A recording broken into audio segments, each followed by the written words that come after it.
Welcome to the Prof Talk Pod, brought to you by the Engaged Professor. Every 2 weeks, join us as we talk about tips and tricks to help you connect with your students, engage with industry, and stay up to date on all the teaching trends. We'll give you actionable strategies that will help improve your teaching today. Thank you for being here. Let's get started.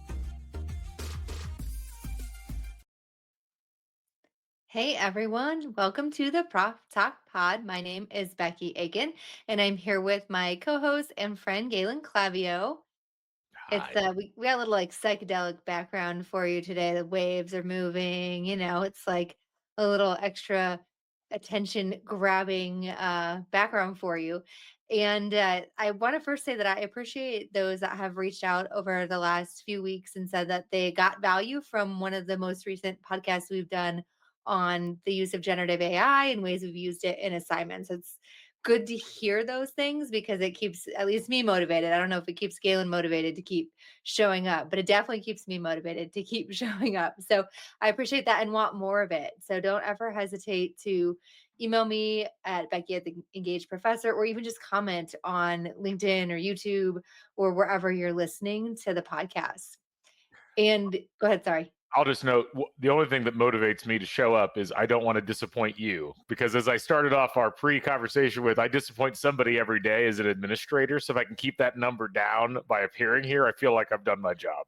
Well, that's why I was happy when your answer to if you had disappointed anybody today was yes. So that was not going to be me in the next few minutes or hours. So I, I wanted to go. I did want to Sorry. say before we got started, I enjoyed presenting with you in absentia at BEA last week. We Becky and I co-wrote a chapter in a book called Social Media and Sport. Actually, I don't think it's Social Media and Sports. It's the handbook on sports and social media that was edited by Dr. Andy Billings and Dr. Marie Harden, Dean Marie Harden. I think President Marie Harden, I think, is actually, I think she moved to another institution or is about to. But our chapter was on sports media or in social media in a post-Twitter world. And it was well received alongside the other presentations. So it was good. I appreciate your work on that. And we had a great time and wish you could have been there.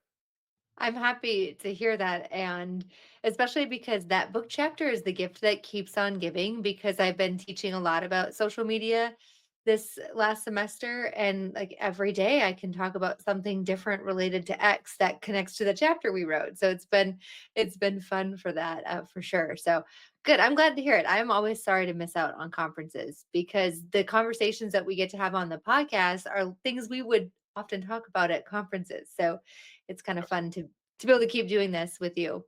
And speaking of people enjoying the AI episode that we did a couple weeks ago, I wanted to kind of circle back to that because at the beginning of April, there was some interesting news that was announced first by Anthropic, who has a model, a large language model called Claude.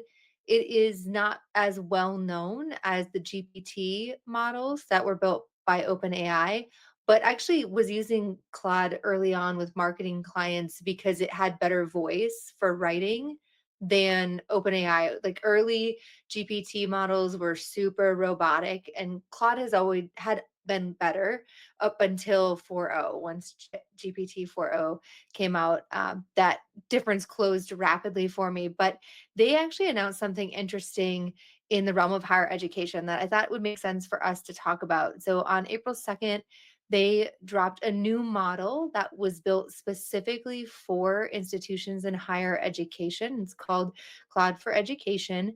And the kind of differentiators with it are interesting, at least to me, because while OpenAI for about a year has had the ability for institutions to partner to build ChatGPT into their institutional processes, and you can get institution wide licenses, and they will help you figure out how to build custom GPTs within their platform and support the use of it at the university level. It really, from at least what I can tell, because we don't use that at KU or any institutions that I work at, but from what I can tell, that's building on their current model. It's not a separate model. What Anthropic did was create what they call a model that requires more reasoning and talks back and forth with students at a process of learning versus providing immediate solutions.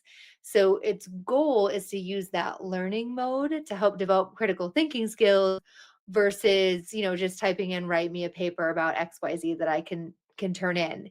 And in theory that means that the model itself operates differently than their, Claude just general model. So I think that's interesting. And then they have actually integrated with Northeastern University as well as a couple other colleges and universities worldwide to have like full scale integration across faculty, staff, and students and administrative opportunities, and are working with one business that a lot of us probably know, Instructure, which is the company that uses Canvas, to integrate tools directly into Canvas. So a lot of pretty exciting things there. If you're, I think most people that listen to this know I have a fairly pro AI approach in higher education.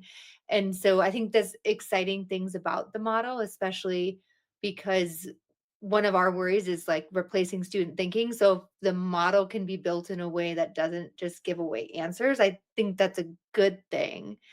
Um, I don't know if you any thoughts, I think, Galen, on, the model itself dropping and the benefits or possibilities that that might have? Well, I had some thoughts that a lot of times I think will probably echo what we talked about last time, which is, a lot of the opposition to AI models like ChatGPT and some of these other items are very reminiscent of the objections that existed 20 years ago to like Wikipedia, which is it's either untrustworthy because it's just going to give you wrong answers, or well, now you don't have to think about finding resources and finding sources and whatnot. Uh, it always made sense there was going to be a Mark II version of this that was going to take that same base of knowledge but plug in things above it and change the presentational style and the interface, which it sounds like that's what the goal behind this is. And I'm going to be really fascinated. I say I'm really fascinated. I already pretty much know or can assume what the reaction of this is going to be from faculty who were complaining about the presence of the LLMs before. This should be a pathway for people saying, wow, how can I integrate this into the way that I am teaching students, into the way that we're evaluating the acquisition of information and ideas, and the way that we're causing students to think about that information and process it. I'm fairly certain we're not going to actually see the resistance to this suddenly fall away simply because the prompts are different or the approach is different. And that's going to, I think that's unfortunate, but I think it leads us to now an interesting inflection point in higher ed when it comes to AI. It's not going away. It's actually going to get better, easier to use, more applicable. And yet I believe there will still be a lot of resistance simply because the people who are in the positions of teaching are going to be both A, uncomfortable with it because they didn't grow up with it, and B, threatened by it and claiming that it's not actually adequate for the types of learning that they are trying to get students to engage in. Well, that was my biggest concern because again, I'm excited about the possibility of it and have been excited about the possibility of generative AI for years. But my biggest concern is I still meet people that I know that are relatively plugged into the world around them who tell me they've barely used it, they've barely played with it, they've barely tried to explore its capabilities within their own personal lives or work, not the least of which is their teaching. And it's almost to me like this is great in theory, Right. but the people that need to be supporting student learning on how to use these tools to do these great things, like, engage in the Socratic method of asking questions and improving their assignments, are the faculty who are one, like you mentioned, not super comfortable yet, broad, at the broad basis with the tools, not really trusting them, and two, not trained Right. Well, in how to do that. yeah, and that you hit the crux of the matter, and it's actually two different types of training. There's the functional training of how to use the tools, there are workshops that I know that have been offered through like CITL here and some of the other like teaching and learning societies, but it's a very small cluster of faculty that generally take advantage of those things in the first place. And it's generally people clustered around areas where they're already adapted to technology utilization in the classroom. So that is clearly an obstacle. And look, there's still going to be certain areas where this won't be particularly useful in terms of what you're doing in the day to day. Like if I'm teaching, I think many of you know by now, like I primarily teach like broadcasting classes, and so like hands-on social media classes. There's a lot more of I need you to do X, Y, and Z, not read about X, Y, and Z, or not ask, from a Socratic perspective, like what conclusions are you trying to draw? And there's going to be things like that dotted across the landscape. Even there are some applications, but there has to be a basic idea of first, how do I access these tools, and what exactly can I do with them? But I think the second type of training that we need to be talking about in tandem with this is the intellectual training in the idea of onboarding a completely new approach to providing materials and information to students from a group of people who, as we've already discussed, in many cases never took a pedagogy class in the first place because it wasn't required, and for whom most of their teaching is predicated on their research approach, which is going to be hard to necessarily tie into this because, I mean, there are certainly going to be applications for it, but when you're drawing off of, I think, your research bases as the way that you're going to go into the classroom, when you don't have like industry experience or something else to anchor your approach, I see a lot of just basic philosophical rejection of this unless there is a concerted effort to educate people that this is a tool that can expand significantly what you can do both inside and outside the classroom. But you're going to have willing participants, since you're not going to be able to force people into that kind of an intellectual environment. When with KU, we have our CTE is excellent here, and they had been on the forefront of giving faculty resources on generative AI and ideas for how to use it. And yet, I would be willing to bet that 70% of our faculty haven't even thought about taking that because, like you said, it's already a small group that engages with those departments on campus across. That's been the norm everywhere I've been so far. So then you throw in this thing that they slightly distrust. And it's even if you have good training, how do we get over that barrier of motivating them to see that this is not just maybe this is going to change higher education, how students learn, and how we work, but that this is a very clear reality that our students are going to have to deal with when they graduate from our programs. So we have that duty to teach them how to use it. And to do that, we have to learn ourselves. I don't know. I struggle a lot with this. I think people talking about it obviously is always a good way to get started, and being willing to have faculty go out there and say, these tools are not going to end the world. Well, Hopefully we're not in an iRobot situation anytime soon. But that there are ways that we can adapt along with it, but we have to be willing to say that that's an okay thing to do. And there's plenty of those voices. If you're on LinkedIn, Ethan Mollick talks a ton about this. There's lots of voices out there that are talking about it, but like I told you, I still have the majority of my interactions are relatively negative around this type of technology. And I wonder if part of it is just, it takes time. Like you gave the Wikipedia example a few weeks back about how it took some time. And I still think that the there's a lot of acceptance of resistance that there. Yeah. is still, it still exists. And how long has Wikipedia been around? Like a long time, Yeah, right? it's been around. At least 20 years. Are you looking it up? I'm looking it up. It was founded January 15th, 2001. So not only can it drink, but it can almost rent a car.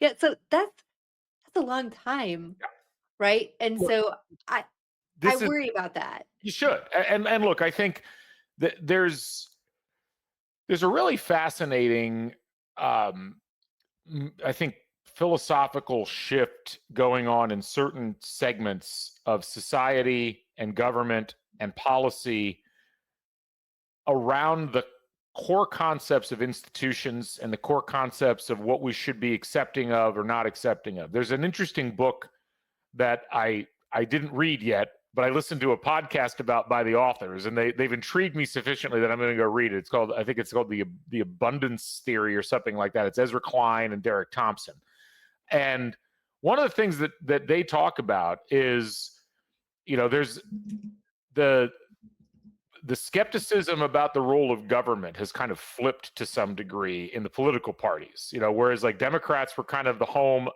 of skepticism of not just government, but also of growth and things like this. And now they find themselves in exactly the opposite position politically, but it's unfamiliar territory. And there's a lot of people who are kind of, they think they're predestined to believe that, government is inherently bad and that corporations are inherently bad. And there's all these things that now you're having to reevaluate because the political landscape has changed so much. And I kind of feel that way about professors in education. Obviously, where else would professors be? But like people who are teaching at the higher education level, particularly researchers who are teaching their classes at the undergraduate level.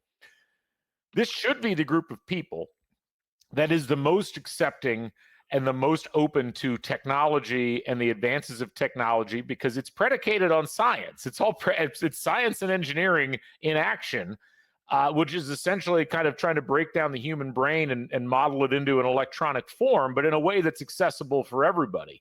And yet, what we see is this almost Luddite-ish approach in many cases to any technology, and whatever the arguments would be against that technology, whether it's inaccurate or it's not, people aren't thinking. When you get to the core of most of those arguments, when you start breaking them down, it's really because it's perceived as a threat to the role of the professor, to the role of the academic in the classroom, and maybe even in research. And I think this is where there has to be some kind of a paradigm shift if higher ed is going to adapt, because these things are going to be there. Like Google and Amazon and all these tech companies, not only are they the ones in many cases helping to propagate AI LLMs and kind of change the very fundamental nature of how we access information. These are also the same companies that are going to potential employees and saying, don't spend $120,000 going to college. We will educate you instead on the things that you need, and it'll be more efficient, it'll be cheaper, and you'll be more ready for what we need out of you as a workforce. And so obviously we're going to some ridiculous extremes in terms of the outcomes, but I think higher ed finds itself at a really critical point here where the technology is rapidly caught up beyond, and really exceeded what we might have thought was possible. And if you are actively resisting adapting and understanding these things because you're afraid that it's going to supplant you, that's a great way to get supplanted, because it will eventually supplant you. You have to learn how to become a vessel for facilitating what can be accessed and help your students unlock things, in my opinion, not say that's a bad method of learning, you have to learn things my way. That to me feels like a one-way ticket to obsolescence. And it's funny that you mentioned that, because one might argue that we're already on that train. And so you can keep riding it until it gets to the station and you have to get off. I'm losing that analogy somewhere in there.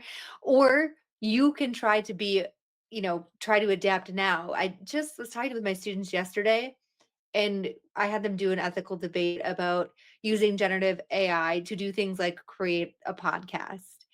And as we were talking about it, they started asking some questions about, how it's being approached in higher ed. And we really talked about, and they were completely, you know, on the line of like, I can find out anything I need to Mm-hmm. online. I could do that before, but it's even easier now in asking a large language model a question. And I told them, this is a thing that as a teacher, I've been thinking about for years. Like, we have so much information that is easily accessible. Yeah. So then what does the teacher's role look like in a world where I can find out the 4 P's of marketing and get a description of what they are and a ton of examples using a large language model? Right. Can I educate myself in a topic enough to get a job The answer is probably in many, many fields already, that's probably already true. We're at the point now where the adoption of these tools is only going to increase and student comfortability with it is only going to increase as their access goes up. So you can either choose to put your head down and hope it doesn't affect your job, or you can evolve how you see yourself as a teacher and what your job is.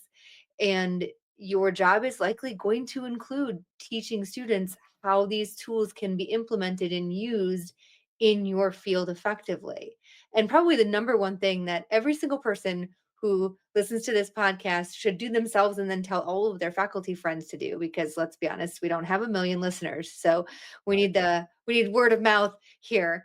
But is get an account and even ask your chair or director or CTE if they have funding to help you pay for a plus account for GPT, or maybe you have a university license for Copilot and you just haven't even bothered to log in yet. Do it yesterday. Yeah. Go in there and start asking it questions related to your field, see what it knows. You don't even have to start thinking about right now how to use it in your job, which is what we talked about a few years ago, or a few years ago, feels like years ago, a few weeks ago, but just start figuring out how it responds to you, and that will help you get ideas for ways that you might be able to use it in your classes to actually improve student learning. And then you won't be in a shocked and odd position if your university is the next one on Anthropic's list of partners, and suddenly this is a thing all your students have access to, and you've never even opened the windows. And Right. all these things have free tiers. You don't even have to get a paid tier. The paid tier is better, but they all have free tiers. Yep. So there's not really a barrier stopping you from at least seeing what they can do. Exactly. And look, I mean, this is where you have to be somewhat entrepreneurial as a faculty member in saying, well, if I don't know how this would apply to my area, go see if it does.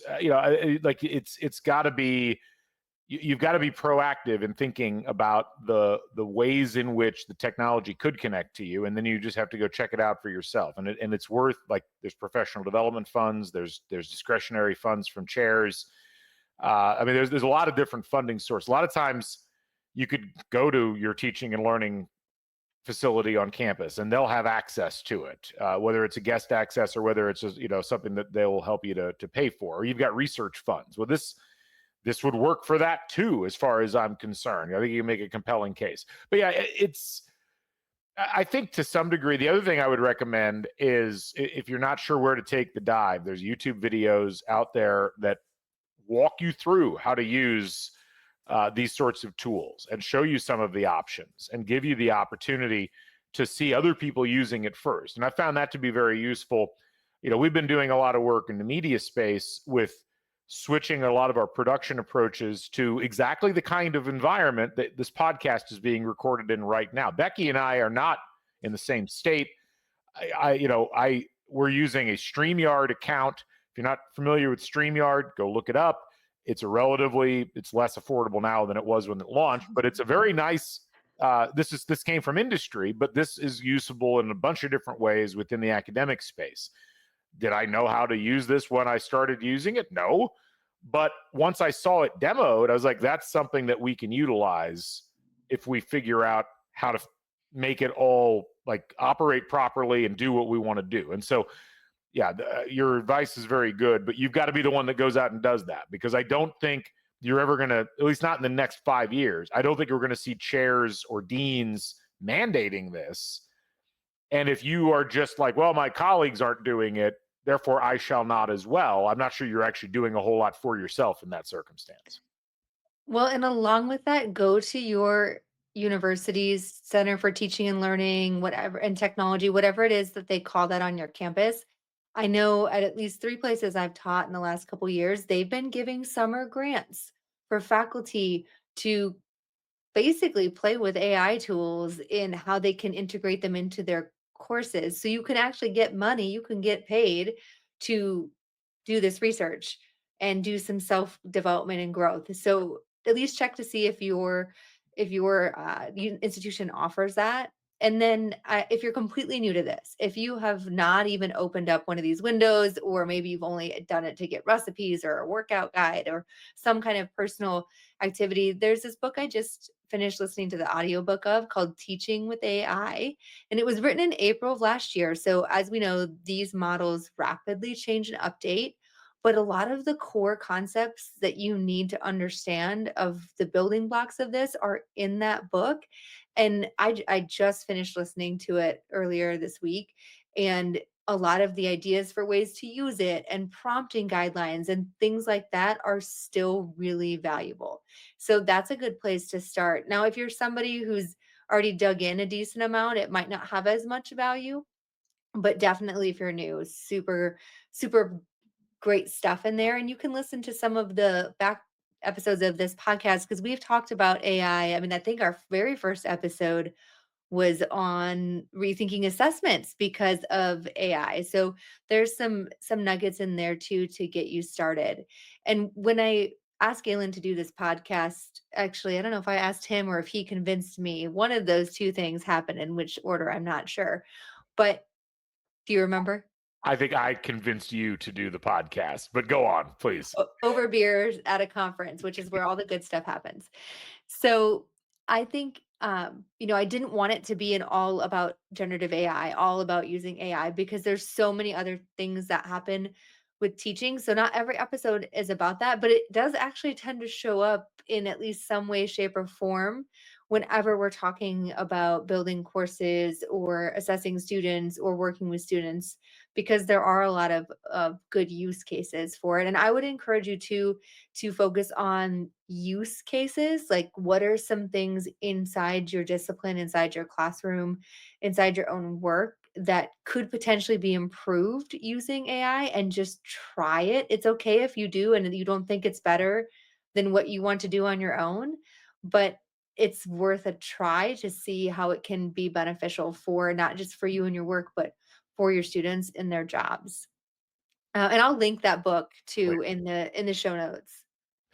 At this point, you don't have anything to lose. And look, the last thing I'll say from the administrative perspective, we're looking for faculty who are wanting to be leaders in this area. We're looking for people who have new ideas about integrating technology into how they're teaching and learning, and integrating it into classrooms, into programs.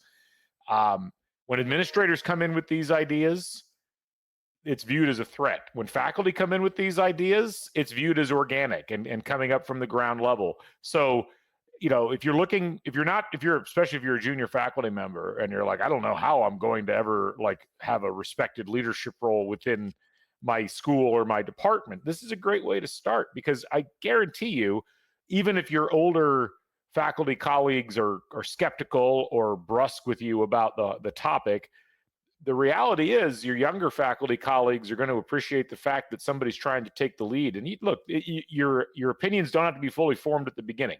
My opinions on a bunch of things have mutated since I first got into this profession, and there's nothing wrong with that. Like, because the technology changes. Social media technology 15 years ago was entirely different than it is now.